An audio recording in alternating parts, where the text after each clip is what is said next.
Today, we are going to talk about what it takes to set up your company for the very first time.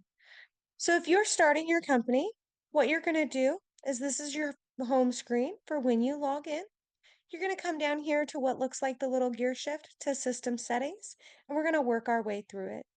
So, when we start your company, we put your general address for your city or your water district and your street address, city, state, and zip. Just verify all that is correct.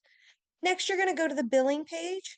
The billing address is just that. If it's a P.O. box, if you have a P.O. box, it's your physical address if you have a physical address.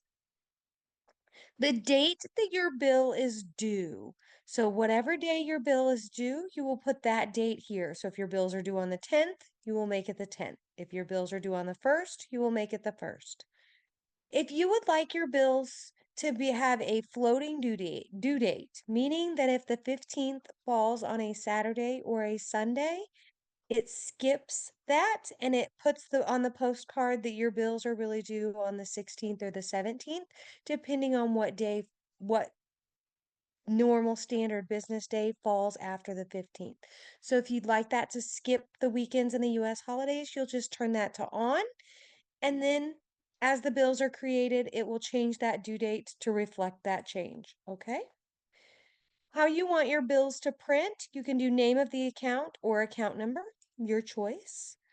How you want the past due message to print on the bill. So if you don't want it to have a dollar amount on the past due, you will say don't print past due amount.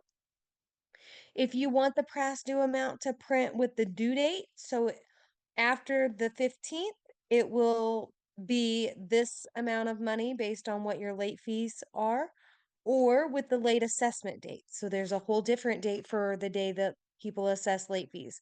Most of our systems assess the late fee on the 16th if the bills are due on the 15th, but some of them give like a 5-day grace period. So then the late assessment date's not until the 20th. And so in this case, you would choose the late fee will print with the amount after the late assessment date. Okay, so that's up to you. Your bulk mailing permit, if you have it, you'll just enter that number in here. And then this front of the bill note and back of the bill note, we probably won't do until right before you create bills, so you can skip that during setup. And then once you're done there, you will just hit save.